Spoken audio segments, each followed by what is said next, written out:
Would you join me in prayer? O God, may the words of my mouth and the meditations of all of our hearts be acceptable in your sight, O God, our strength and our Redeemer. Amen. Today is Reformation Sunday, commemorating the beginning of the Protestant Reformation.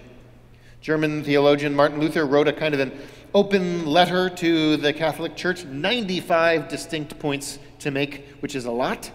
That is a lot of points to make in an open letter by any account, but to sum it all up, one might not incorrectly sum those things up by saying that my eternal salvation, it depends on God's grace, not upon my following of the law of God. By my failing to properly honor the Sabbath, I don't thereby doom myself to hellfire. Nor, if I properly honor the Sabbath, have I stamped my ticket myself, being certain thereby to enter into the good graces of God by my own good works. Nope, the Reformation says, nope, these 95 theses say eternal salvation comes from the grace of God, not by my following of the law. That's one very boiled down version of the Protestant Reformation. What better time then for a thoroughgoing defense of the importance of God's law, which is what I am going to embark upon right now. The book of Deuteronomy. It is an easily overlooked book of the Bible. It has a funny name, and it is filled with complicated legal formulas. In some corners of Christendom, people would say, well, the law has passed away, Jesus has supplanted all of that, but Deuteronomy is a book of the law, and it is about nothing less than the laws of history that dictate the rising and falling of nations. Deuteronomy is about how the world works. Deuteronomy, it is situated at a pivot point of the history of the people of God. Everything is about to change for them. God had delivered them from slavery in Egypt, where work was exalted and workers were degraded. As a liberated people, they were traveling by stages toward a promised land, a land where they might build for themselves something new, a society where they could be free, where they could prosper, where there might be abundance, where life was supposed to be ordered the way that God wanted it. And just as they were poised to enter that land, just before they begin the task of building a society, that exact day is when the book of Deuteronomy occurs. It's probably the shortest book in the Bible in terms of how long the events take place. The book of Exodus spans 1,000 years or more. The book of Numbers covers 40 years. The book of Deuteronomy, it all happens on one single day. Deuteronomy occurs on one single day during which God forms a contract with the people of Israel. That's what the book of Deuteronomy is. It's the forming of a contract between the people and God. The parties are defined, the terms are laid out, the parties agree to it. A covenant is formed as the people prepare to form a new society, a new nation. A binding agreement is made in force for all time over how that society is supposed to function. Every aspect of social life is covered in minute detail, but the overall force of the document is pretty simple. If the nation does good, then good things will come to them. But if the nation does bad things, then bad things will happen to them. The good that comes to those who do good, it will be beyond what is expected, beyond what can be accounted for with the cold light of reason. And the bad that happens, if they do bad, it will be beyond what is expected, beyond what can be accounted for with the cold light of reason.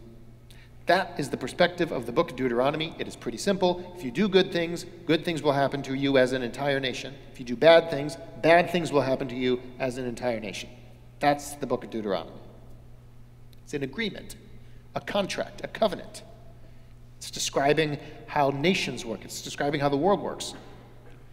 If the people built a nation where the lost and the least could find refuge, where foreigners and refugees could find rest and decent treatment, where even the animals would be given dignity if they followed the law of Deuteronomy, then God says their life would be blessed.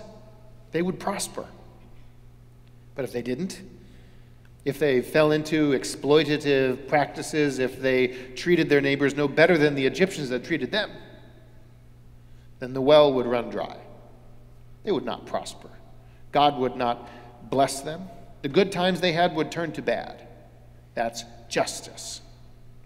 If they did good things would come to them. If they did bad things would happen to them.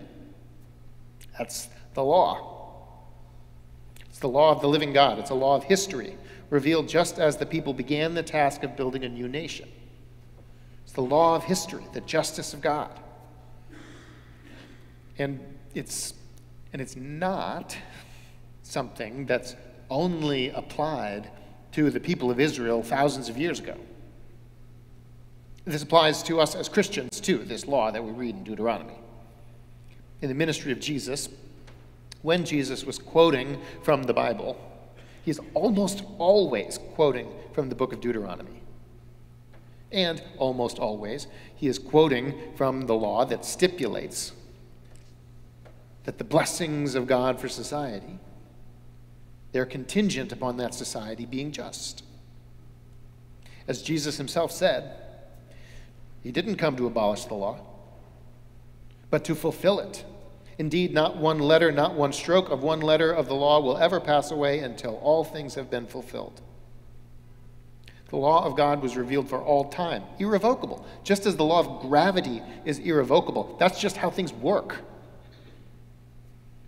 If a society is just, it has every reason that it will prosper. If a society is unjust, there's every reason that it will fall apart. That's just how it works. Justice, beyond what is expected, beyond what can be accounted for by cold reason. Okay, Reformation Sunday, thoroughgoing defense of the law of God made. Where does that leave us? Am I saying that Luther here is wrong? No, not at all. Luther is correct. My eternal salvation does not depend upon my adherence to God's laws. God has already passed down a judgment upon me and declared me good. God has done so because God is good. That is why God has declared this about me, because of God's goodness. God does not judge me based upon the worst things that I have ever done. And yet what people do, the moral choices we make, the nations we build, the actions those nations take, those things do matter. That's the relationship between law and gospel. God gives eternal rest to the human spirit out of the abundance of God's goodness. And God's law is absolutely enforced for how things work in the world. When nations do bad things, more bad things follow. When nations do good things, more good things follow. That's how the world works. That's the law. The basic contract laid out in the book of Deuteronomy, it holds force today for Christians. It holds force on this nation as it does any nation, which gives me pause. It seems our nation, in some ways, has forgotten itself. Forgotten its values. Hatred of the vulnerable streams from those pretending they're strong. Have we forgotten that our strength comes from unity? Hatred of foreigners streams from those pretending they love God and country more than the rest. Have we forgotten? This is a nation of immigrants. Belief in absurd rumors streams from those desperate to explain away desperate times. Have we forgotten our obligation to the truth? I feel that our nation is less connected to the sort of place we aspire to be as a nation, as if something great and grand and precious about this place has been forgotten. And I'm afraid we won't be able to remember who we are. In a nation like ours that has long known prosperity, God will not forever abide The fact that people must work 2, 3, 4 jobs simply to be able to afford to live, never able to take a day's rest, it is wrong. God will not forever bless a nation with liberty to watch us and turn around and bind the poor in economic chains. The Sabbath is the law.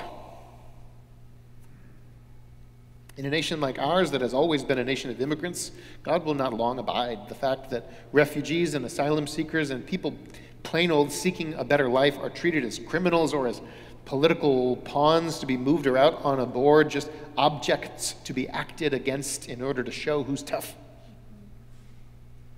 God will not long bless a nation of immigrants that turns around and slams the door in the face of a generation to come.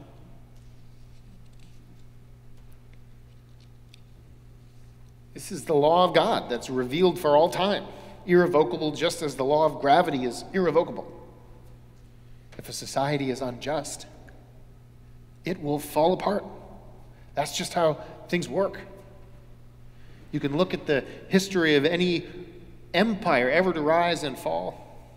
It did not fall just in the midst of its best days and its closest hewing to its deep values.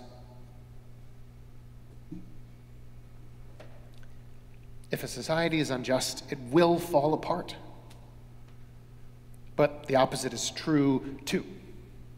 If a society is just, if it shares bread with the hungry and brings the homeless poor into homes, then it shall prosper.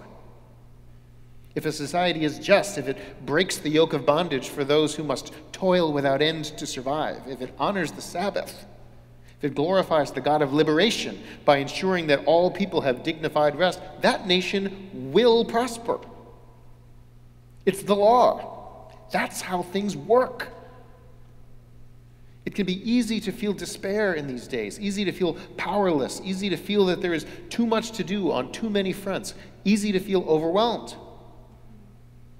But remember, as you seek to do good in the world, our desire to do good is itself pleasing to God. When you seek to do good, you will find your work will prosper. Beyond what is expected, beyond what can be accounted for with cold reason, that is the law of God. It hasn't changed. It hasn't changed one bit from the mouth of Christ. Not one letter, not one stroke of one letter of the law of God will ever pass away until all things are accomplished.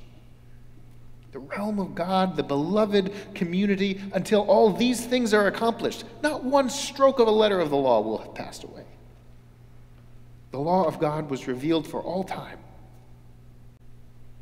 Those who do wrong,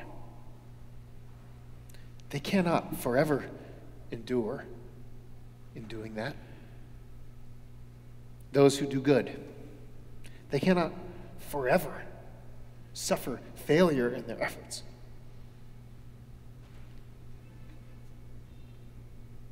As we seek to be a nation that is good, as we seek to be a nation that is good, ruled by none but ourselves, accountable to no one but ourselves, able to point a finger of blame to no one but ourselves, as we seek to do the work of being a good nation, can remember that the law of God will never change. Those who do good, they cannot forever suffer failure in their efforts. God will bless those who do good. That's how it works. That's the law. Thanks be to God.